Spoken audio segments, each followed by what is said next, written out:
Hello बच्चों, how are you? I hope you must be very fine. Of course you have to be fine. चलो, आज हम पढ़ने वाले हैं complex permanent tissue. Complex permanent tissue किसके? प्लांट्स के. If you want to go in detail कि plants के कौन से टिश्यू होते हैं, कितने टिश्यू होते हैं, you can see my previous video. Description box is having my link also. Okay, पर आज का कंसल्टेशन हमारा होगा कॉम्प्लेक्स परमानेंट टिश्यू पे.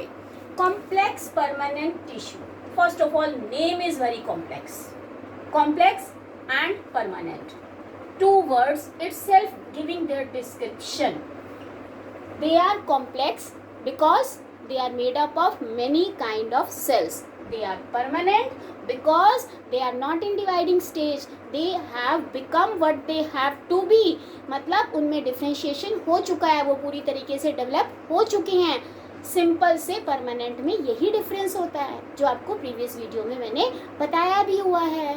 ठीक है, तो उसको देखोगे तो अब आपको क्लियर हो जाएगा.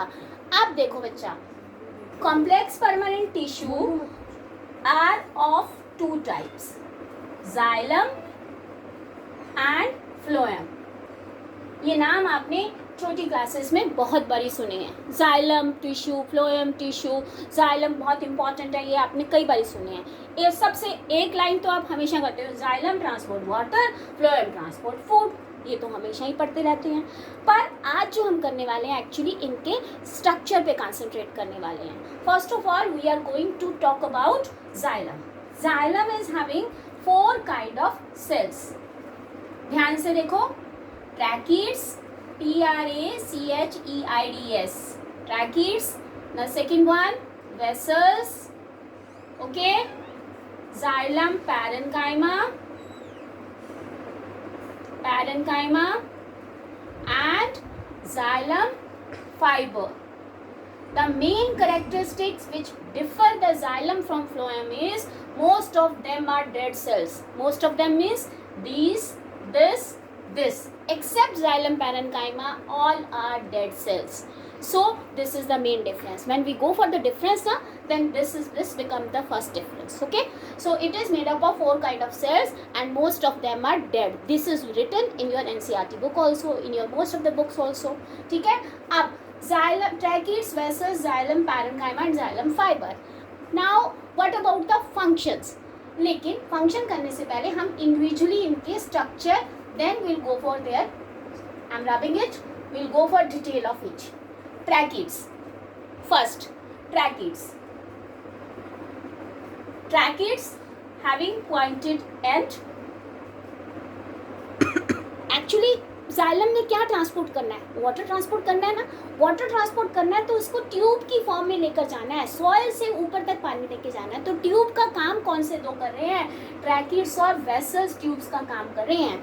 ट्रैकीड्स और वेसल्स. और इसमें इस तरीके से पिट्स होती हैं. Pits for pores, that means for transportation. और ऐसे ही इसमें डिफरेंस क्या है? Tracheids are having pointed end and vessels broad end. This is the main difference, tracheids and vessels. Tracheids, vessels, what else we are left with? Xylem parenchyma. Xylem parenchyma tissue आपने वैसे भी किया होगा, simple tissue होता है इस तरीके से. Xylem parenchyma टिश्यू इस तरीके से सिंपल. ये वैक्यूल हो गया बीच में, ये न्यूक्लियस साइट पे जो सिंपल सेल्स हैं. ये आपका tracheids, vessels and this is parenchyma. Fibers are supportive tissue. Fibers are supportive dead tissue. Now let's go in detail their function. Tracheids and vessels help in transportation of water from the lower soil to the upper part. And one thing more which is to be taken care is the xylem transport water in unidirection, that means from soil to upward direction. And parenchyma tissue का क्या काम है? Parenchyma provide the, parenchyma is exactly storage tissue. It is storing the things, store करने के काम आता है. And what about fiber?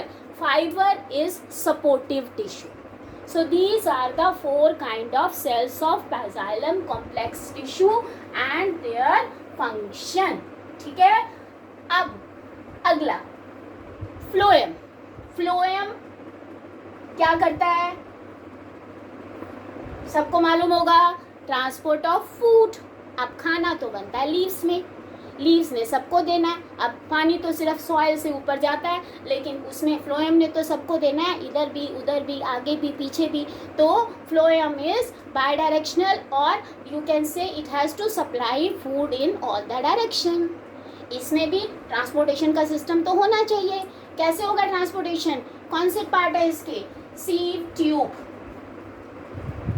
सीव tube, companion cell, sieve tube, companion cell, phloem parenchyma.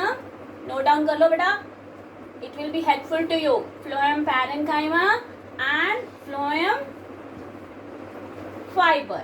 Now first difference which I was talking about, xylem is made up of mostly dead cell, but phloem is made up of mostly living cell, where this is living, this is living, this is living, only fiber is dead.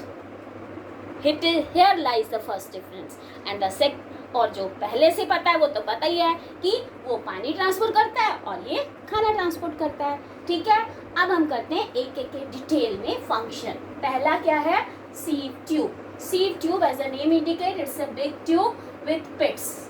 ये देखो बेटा, यहाँ पर बहुत बड़ी tube होती है और यहाँ पे बीच में ट्रांसपोर्टेशन का काम इस तरीके से, इससे tube like, and it is just in companion, नाम से क्लियर है, companion cells near by this companion cell.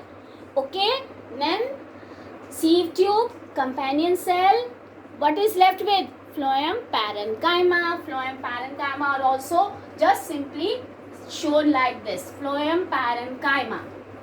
This if exactly phloem जो आप बनाते हो ना कंपेनियन सेल इस तरीके से यूँ लंबी शो करते हो ताकि डिफरेंस एग्जैक्टली इस तरीके से, और ताकि इन दोनों का डिफरेंस मालूम रहे। sieve tube, companion cell, phloem parenchyma, and last one which is left with phloem fiber, the dead part of the phloem tissue. Again I am repeating, dead part of the phloem tissue. All of these are living part. And what is the function? Transport of food. The next character, bidirectional. sieve tube having pits for the transportation. कहाँ से कहाँ transport करता है? From leaves to the upper part. I hope it is clear to you. Okay, this was about complex permanent tissue. फिर मिलेंगे अगली बारी animal tissue की डिटेल के साथ। Okay, tata, bye bye.